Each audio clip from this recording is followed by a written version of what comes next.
There's $700 billion being spent a year on tax cuts for those earning more than $250,000 a year. If you went back to the Clinton tax cuts, to the Clinton tax rates for people earning more than $250,000, you would be saving yourself the cost of a bailout, the cost of the TARP bailouts every single year, in terms of just going back to Clinton-era tax cuts for those people earning more than $250,000. So if you've been upset about the bailouts, you should be upset about the tax cuts for people earning more than $250,000 a year. Thank you. Mr. Bayne? I would not only seek to extend them, I would seek to cut more taxes, more levels. I don't play the class warfare game, folks. I know there's some people in this room right now who have a bigger TV than I have, might have a better car than I have, a bigger house than I have. I don't care. God bless you. More power to you.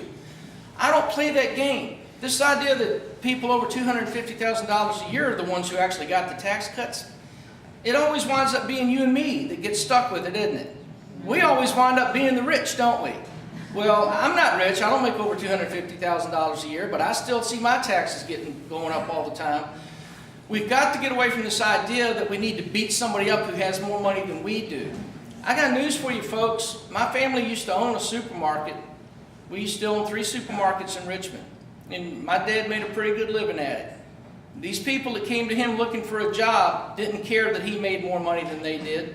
They knew that he was able to provide them with a job. So these people who are making money, use that money, invest that money, build businesses, grow businesses, hire people. That's how you get the economy to grow. So don't fall into this class welfare or class warfare trap where they expect you to be mad because somebody's making more than you do. I got news for you. Somebody's always going to have more or make more than you do.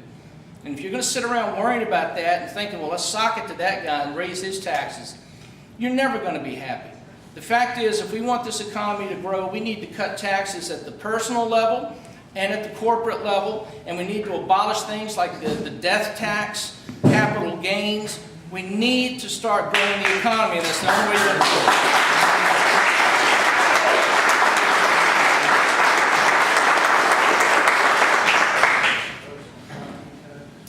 I want to continue to try and make the case that certainly as a member of the conservative wing of the Republican Party, I was not happy with the Bush years. But you need to understand that we had a growing economy, tax revenue was going up, and when Republicans would try to make cuts, they'd be accused of starving grandma. You know, is grandma going to have to eat cat food, or is she going to get her medications? That was the environment we were at. And over the last 20 years, I cannot remember a single event where we got a conservative crowd like this. So my only point is Eric Cantor has been in a leadership organization with little grassroots support for those cuts. Now he's coming out in the Wall Street Journal. Now this is read nationwide, but frankly it's also read in China, in Europe, Indonesia. And Eric in this article says, I promise you, H.R. 1, the first bill, will be to retroactively restore the lower rates so no one has a tax increase in 2011. Eric understands that you don't beat up, the Democrats here are talking about taking money from the wealthy and spending it. They take it from individuals who work hard, who produce things, and provide jobs, and they give it to people that don't produce. You have to be very, very careful with that scenario. And Eric Cantor understands that.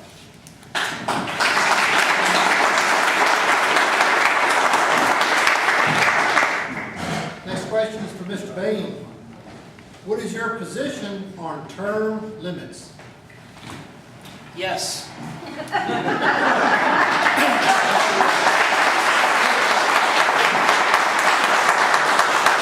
I have said from the beginning of this campaign, and I'll say it again for all of you, if I'm elected, I will serve no more than 3 terms, period. I do not, let me express this as plainly as I can, I do not want to be a career politician.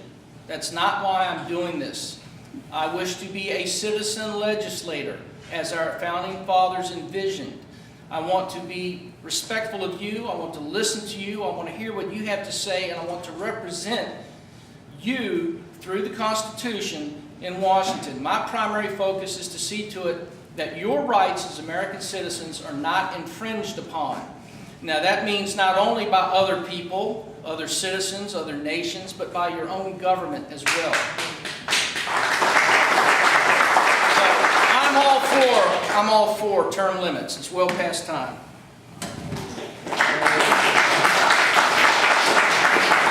I don't recall a specific position Eric's taken on that, although in general, I would say that I, and I believe Eric, would believe that we already have term limits in place. That if we had an active citizenry, we can send them home at any time. And you know, a few years ago it became popular to say that term limits was a bad idea whose time had come. But I would go back, and in the last 20 years, where has the Tea Party been? We as citizens have been negligent in our civic duty. Part of that has to go to us. We will put in an arbitrary limit to somebody's term when we in fact can get together and send them home anytime we want. Now having said that, Eric has come out and said that he would have an open mind to term limits on appropriations committees. That's one of the concerns with Congress, is that once you get a position, then your constituents all push you. You know, you got to stay in for another election because you've got this power. The local sheriff wants a new radio tower. You know, somebody wants a new sewer system. So these individuals get up there, and their constituents and those around them want them to stay in power. It's not just the elected official.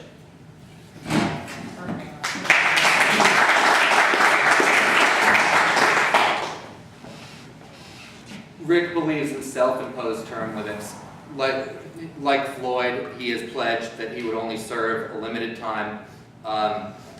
Now, would he introduce legislation to actually prevent others from doing it? He's undecided on that. He's said that he wouldn't serve more than 4 terms himself.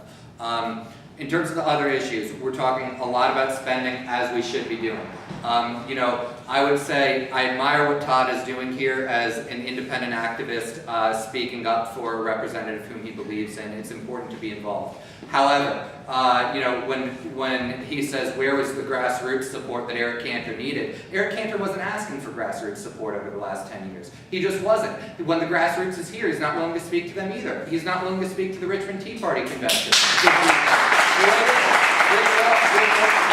Is willing to speak to the Richmond Convention this weekend. Now, furthermore, you know, Eric Cantor doesn't even see you as his constituents. He sees his constituents as the Republicans in the House of Representatives. So, I mean, this idea that if his constituents were pushing him to have certain views, that he would govern differently, that just isn't the case. His constituents have needs that he hasn't addressed. Now, in terms of the differences between, you know, the two major parties and what Floyd is advocating here, I think part of the difference between Floyd and, you know, what Eric Cantor is saying in the Wall Street Journal is a matter of intellectual honesty. What the Republicans want to do is they say they want to starve the beast, break the government over its knee, get us in a ton of debt to China, and run that debt up three or 4 times as big as it is right now, and then there will be no choice but to eliminate Medicare and Social Security. Well, if people want to vote to eliminate Medicare and Social Security, they should vote for candidates who are going to introduce the legislation to do that right away. If we want to get rid of Medicare and Social Security, we shouldn't have to have the next 20 generations of Americans paying for that choice, but with, you know, inability for the government to do anything else. So, I mean, if we want to destroy the government, then, you know, the way the Republicans are advocating doing it is intellectually dishonest, and it's going to have severe ramifications for a lot of other things, too. Medicare and Social Security have been extremely effective anti-poverty programs, and Rick supports them.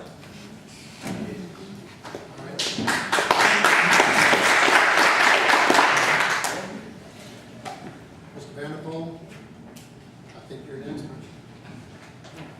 I think so. Yes. All right. What is your position on the Health Care Reform Act? If it comes up for a vote to repeal, how would you vote? I don't think there's any doubt that that would be one of the first things that they want to address, and it would be for full repeal of that. Oh,